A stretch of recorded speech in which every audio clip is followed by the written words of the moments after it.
1절부터 6절까지 말씀 한 목소리로 봉독하겠습니다.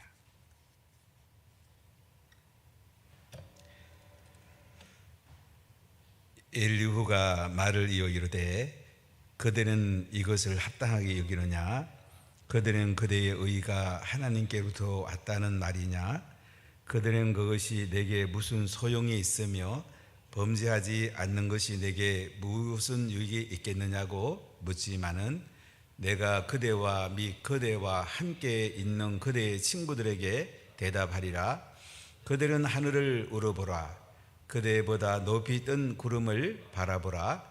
그대가 범죄한들 하나님께 무슨 영향이 있겠으며 그대의 악행이 가득한들 하나님께 무슨 상관이 있겠으며 그대가 의로운들 하나님께 무엇을 드리겠으며 그가 그대의 손에서 무엇을 받으시겠느냐? 그대의 악은 그대와 같은 사람에게나 있는 것이요 그대의 공의는 어떤 인생에게도 있느니라. 사람은 학대가 많음으로 부르짖으며 군주들의 힘에 눌려 소리치나 나를 지으신 하나님은 어디 계시냐고 하며 밤에 노래를 주시는 자가 어디 계시냐고 말하는 자가 없구나. 땅의 짐승들보다도 우리를 더욱 가르치시고 하늘의 새들보다도 우리를 더욱 지혜롭게 하시는 이가 어디 계시냐고 말하는 이도 없구나. 그들이 악인의 교만으로 말미암아 거기에서 부르짖으나 대답하는 자가 없음은 헛된 것은 하나님이 결코 듣지 아니하시며 전능자가 돌아보지 아니하심이라. 하물며 말하기를 하나님은 배울 수 없고 일에 판단하심은 그 앞에서 있으니 나는 그를 기다릴 뿐이라 말하는 그대일까 보냐. 그러나 지금은 그가 진노하심으로 벌을 주지 아니하셨고 악행을 끝까지 살피지 아니하셨으므로 욥이 헛되이 입을 열어 지식 없는 말을 많이 하는구나. 아멘. 폭풍 가운데도 오신 여러분, 하나님 은혜와 기름 부음이 넘치기를 간절히 소원합니다. 오늘도 예수님은 그리스도가 되시고 살아계신 하나님의 아들이십니다. 우리가 예수님 안에 있을 때에 풍성한 은혜를 누릴 수가 있고 어떤 문제에도 해답이 있습니다. 인간적으로 생각하면 해답이 없을 수도 있지만은 하나님 편에는 모든 해답이 있습니다. 욥이 당하는 고난은 예수님의 고난을 예표하는데 세 친구들은 욥을 공격하게 되었고 욥이 당하는 고난의 의미를 알지 못했습니다. 왜냐하면 세 친구들은 예수님을 보는 눈이 없었습니다. 예수님을 멀리서 바라보고 예수님의 관점에서 욥의 고난을 이해하지 못했습니다. 욥의 고난은 특별한 고난이었습니다. 욥은 또 자기가 무죄하다고 계속 얘기하는데 하나님 앞에 죄 없는 사람이 누가 있겠습니까? 모든 사람이 죄가 있죠. 그러나 욥이 이제 무죄하다는 것은 자기가 받는 특별한 고난에 대해서는 특별히 죄 지은 게 없다. 이런 관점에서 욥은 이야기를 합니다. 이때 엘리후라는 사람이 등장해서 욥에 대한 이야기를 고난의 의미를 풀어서 이제 설명하고 또 욥을 하나님 앞으로 인도하는 하나님과 연결하는 중요한 역할을 합니다. 엘리후는 젊은 사람이었습니다. 쉬운 성경을 본 욥 어르신 이렇게 번역되어 있는 걸 볼 수가 있는데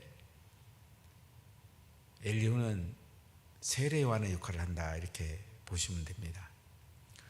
오늘 욥기 35장을 읽어보면 이제 두 가지에 대해서 지금 이야기를 해요.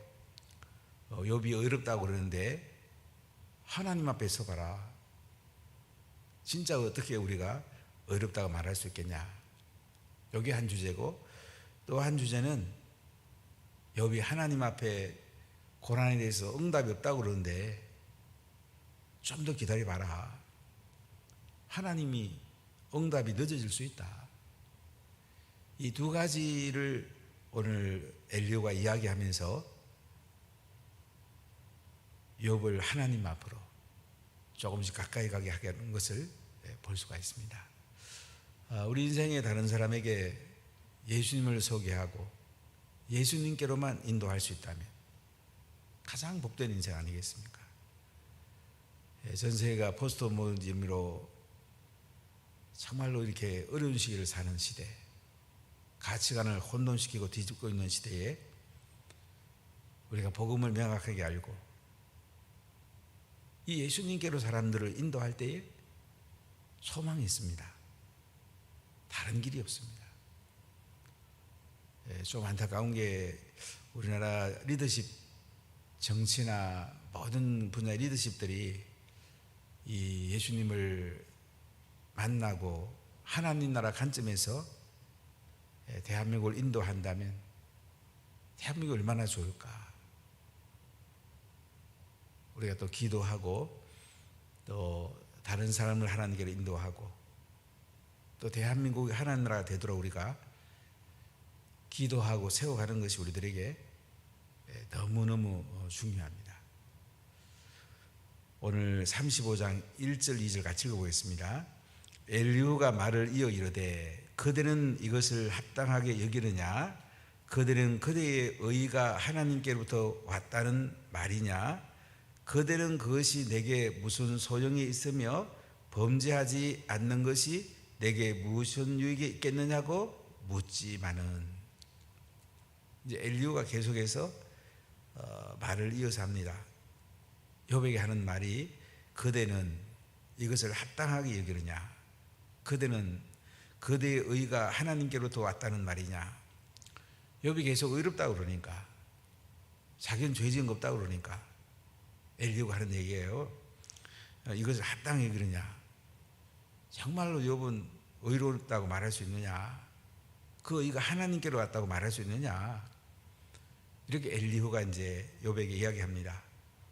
그들은 그것이 내게 무슨 소용이 있으며 범죄하지 않는 것이 내게 무슨 유익이 있겠냐고 묻지만은, 욥은 자꾸 죄짓지 않았다고, 자기 무죄했다고 계속 묻지만은 4절 보세요.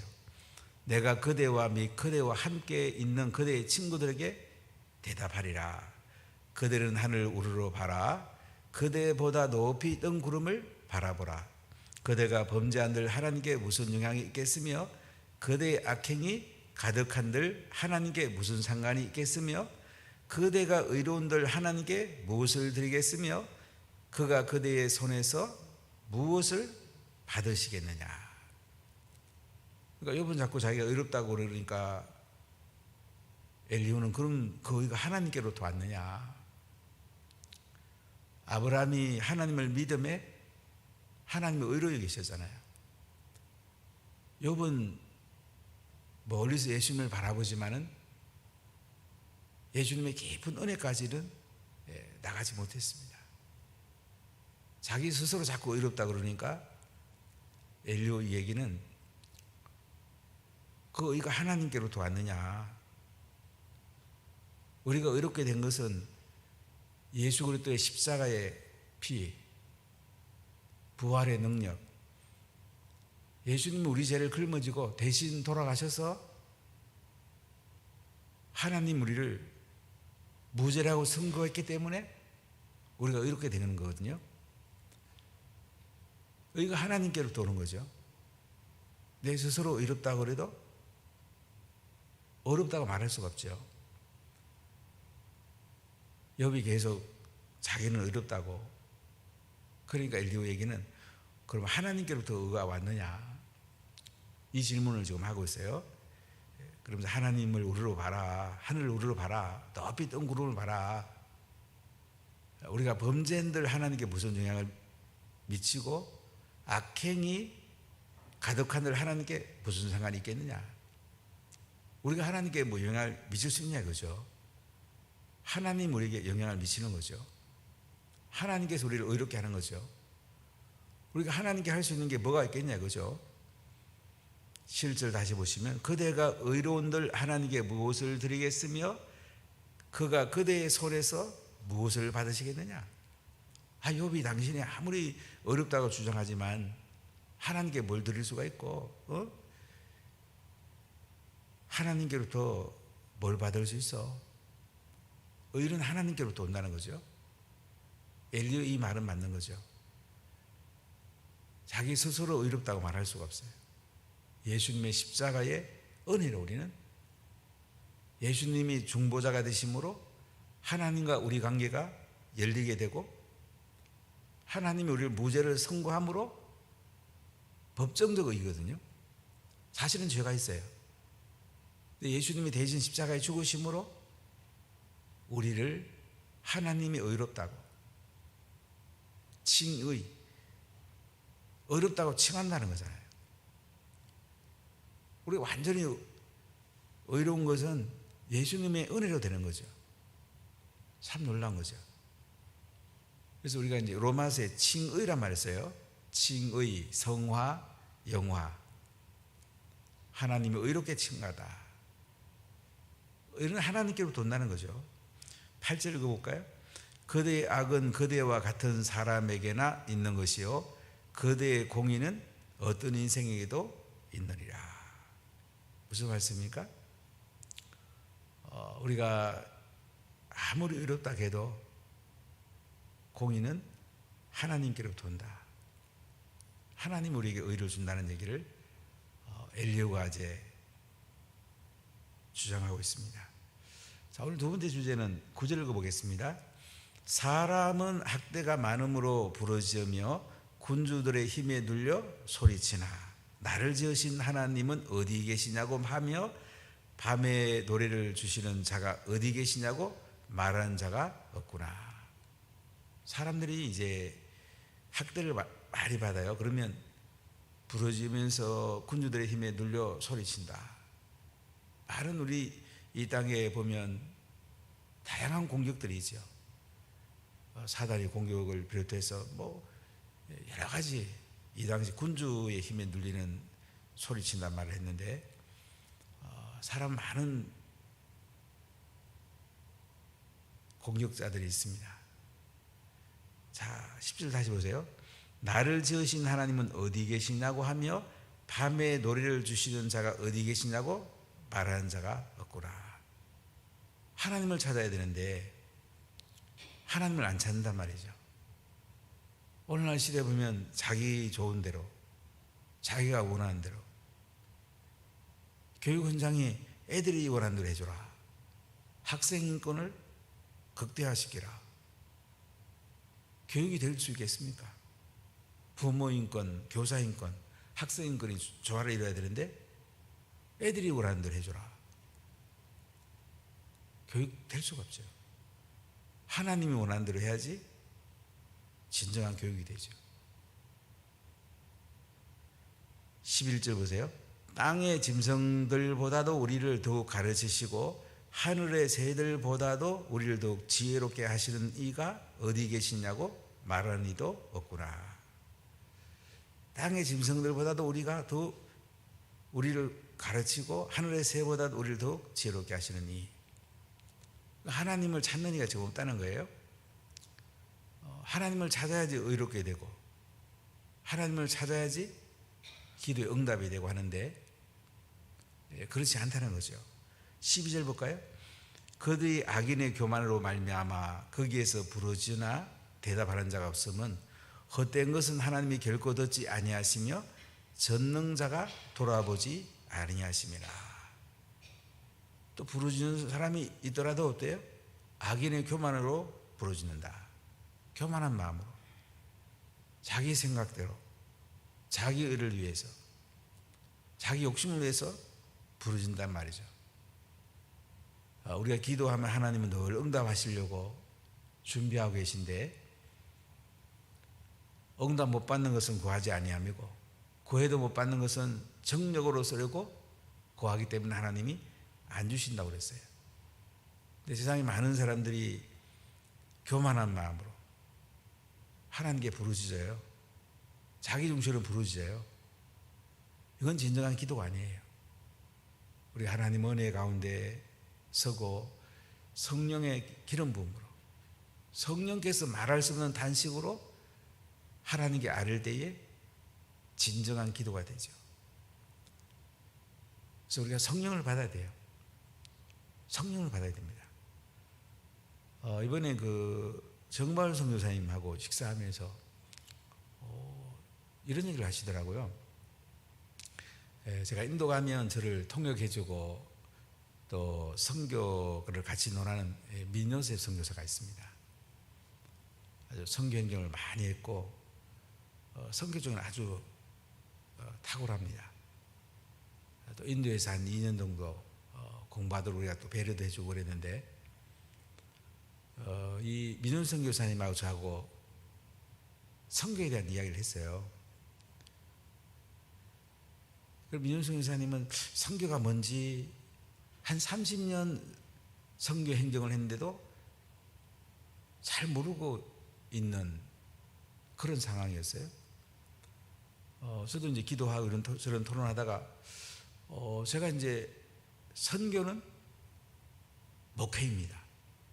선교는 목회입니다. 그랬더니 이 민효선 교사가 저하고 방에 있다가 목사님인지 깨달았습니다. 방을 빙글빙글 도는 거예요. 저도 깜짝 놀랐어요. 그래서 저한테 묻더라고요. 그럼 목회가 뭡니까? 네, 목회는 성령의 기름 부음과 제자 삼는 겁니다.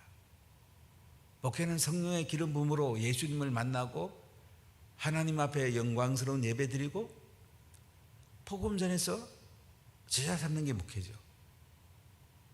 제가 그 얘기를 이제 민현성 교사 나눴어요. 민성 교사님이 이제 정바울 선교사님이 얘기를 했나 봐요. 그랬더니 이제 정바울 선교사님이 그게 맞네요. 왜냐하면 선교사로 가는 사람이 대부분 보면 언어 공부하고 문화 공부하고 뭐 주변머리 하다가 진짜 복음 전하고 제자 삼는 사람이 많지 않는 거예요. 그래서 정바울 선교사님이 이제 식사하면 그 얘기를 했어요. 그래서 제가 굉장히 고마웠습니다. 그래서 선교의 의미를 분명히 알아야 돼요. 선교가 뭐 딴 거 있나요? 언어하고 문화하고 이런 게 좀 다른 거지. 다 목회하는 거고 영혼 살리고 제자 삼는 거고 예배 드리는 거고 그게 성령의 핵심이잖아요. 그럼 우리가 기도해야 되죠. 성령의 기름 부으면 기도 안 하면 성령의 기름이 있을 수가 없잖아요. 태풍이 와도 기도하고 여건이 안 좋아도 기도하고 좋아도 기도하고 우리나라가 어려울 때는 기도 많이 했습니다. 어떤 장로님하고 이야기하다가 왜 사람들이 이렇게 기도하지 않는지 모르겠다 그랬더니 그 장로님이 아이고 사람 사정이 좋아지니까 목사님 기도 안 하죠. 여러분 사정이 좋아지도 기도하는 사람 이 사람이 성령 충만한 사람이에요. 환경이 어려우나 환경이 좋으나 배부르나 배고프나 풍부나 궁핍이나 비전에 잘 줄도 알고 풍부에 잘 줄도 알고 이 바울의 신앙은 정말 성숙된 거죠. 이 땅의 거에서 좌우되는 게 아니에요. 그걸 넘어서는 거죠. 욥의 고난 참 쉽지 않죠. 재산 다 날아가고 자녀들 다 죽고 자신은 피부병으로 이렇게 고생하고 얼마나 힘들겠습니까? 이것은 욥을 하나님 형상을 닮아서 정같이 나오게 해서 하나님께로 가까이 가라고 하나님 만나게 하기 위해서 이 고난을 준 거거든요. 우리 고난 가운데 하나님께 더 가까이 가고 하나님께 더 기도하고 하나님을 더 찾는다면 그 고난은 정말로 복된 것입니다. 고난 받았을 때 좌절하고 낙심하고 힘들어하고 그럼 아직은 은혜가 더 필요해요. 성령의 기름이 더 필요해요. 물론 인간은 부족하죠. 그래도 우리는 고난 가운데도 더 깊이 하나님께 나가서 기도하고 은혜를 사모하고 성령 충만하고 그러다 보면 하나님께서 고난 가운데도 은혜를 주시고 기쁨을 주시고 새 힘을 주십니다. 하나님이 놀라운 응답하는 것을 만나게 돼요. 욥은 나중에 하나님을 직접 만나잖아요. 이 모든 가정을 보면 고난이 결국은 유익하게 하는 걸 볼 수가 있습니다. 자, 13절 보세요. 헛된 것은 하나님이 결코 듣지 아니하시며 전능자가 돌보지 아니하심이라. 14절 하물며 말하기를 하나님은 배울 수 없고 일에 판단하시면 그 앞에 있으니 나는 그를 기다릴 뿐이라 말하는 그대일까 보냐. 오늘 욥이 하나님 앞에 지금 기다리고 있다는 얘기예요. 하나님 나 고난받는데 왜 빨리 응답도 안 하고 하나님 뭐 하시는 겁니까? 왜 계속 침묵하십니까? 언제까지 기다린 말입니까? 원망했거든요. 무리한 말을 했어요. 사실 욥의 기본 생각은 맞는데 자기가 고난받는 데서 하나님이 계속 고난 가운데 두니까 하나님 왜 이렇게 나를 두십니까? 하나님 이럴 수가 있습니까? 하나님 앞에 이제 불평했는데 엘리후의 얘기는 아니 하나님 응답할 때까지 좀 더 기다리지 그걸 못 참냐 이제 그 얘기예요. 자 15절 16절 보세요.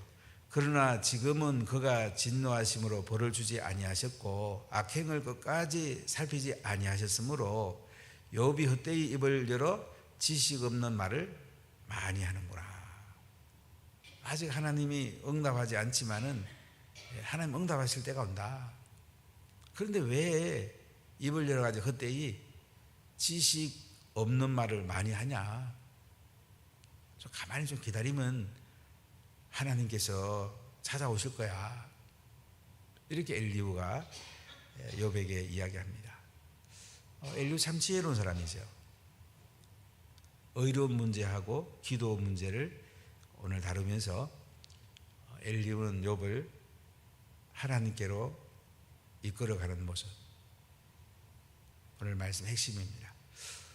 여러분 오늘도 주님이 함께 하시고 어떠한 환경 속에도 주님께 더 가까이 가고 의는 하나님께로부터 옵니다.